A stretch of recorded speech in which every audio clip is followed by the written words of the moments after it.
За миний аль тэрнэр нацга Ховд аймгийн барил усрал Терестийн автогаражийн жолооч байсан.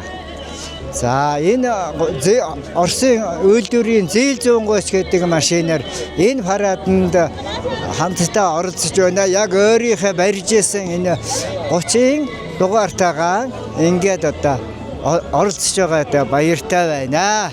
Хөгж шүүхтүүдтэйгээ бас нэлээд хэдэн хоног бас бэлтгэл ажил хийлээ. Энэ парадад бас нэг онцлог бол сайхан одоо оролцъё гэж бодоод сайхан байна. Энэ 4006 гэсэн энэ номерыг хэдэн оноос хэлж таны машин 4006-г би 1970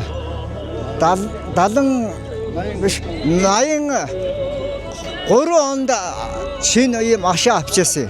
Тэгээд энэ 4006 гэдэг машиныг Ховд аймгийн энэ барил усралтын Терестийн автогараждаас эхлээ барьж исэн юм аа.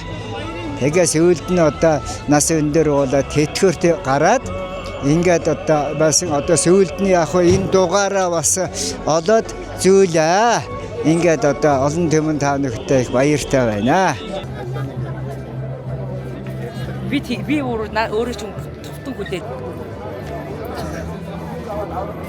шатхуун тээврийн баазд одоо 33 жил яг тасралтгүй шатхууны тэрэг барьж байна. Манай аав бол одоо 1964 онд Гэрээжнов даргын бэлгэнд өгсөн Цэдэнбал даргын бэлгийн цэнхэр даваанд явдгуу хангар цэнхэр даваа хөвчний төлөөний цэнхэр гэж одоо хангар цэнхэр тэрэг Ховд аймгийн хамгийн анхны 30 машиныг одоо 1-р 10 жилд ирж авч барьж байсан. Дараа нь бол автотээврийн 4-р баазад 20 хэдэн жил ачаа тээврийн баазд байж байгаа. Тэгээд бурхны оронд явсан. Одоо манай аавын машин 2846 гэж одоо саяхан болоод өглөө ирсэн юм машин одоо манай дүү барьж бараад орж байна. Би өөрөө болохоор шатхууны машинтай оролцож байна.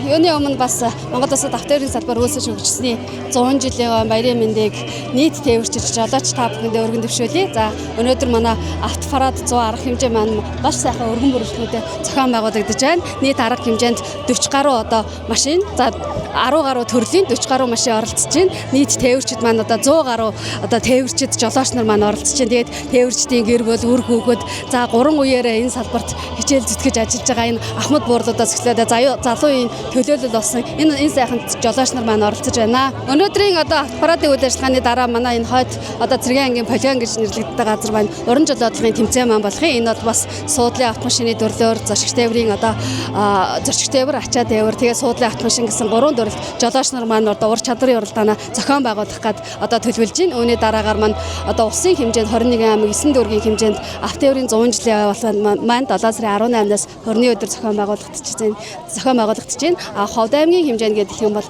автотээврийн 100 жилийн яваа нийт жолооч тээвэрчдтэйгээ нийт ард иргэдтэйгээ 8 сарын 13-наас 15-ны өдрүүдэд зохион байгуулахаар төлөвлөд ажиллаж байна.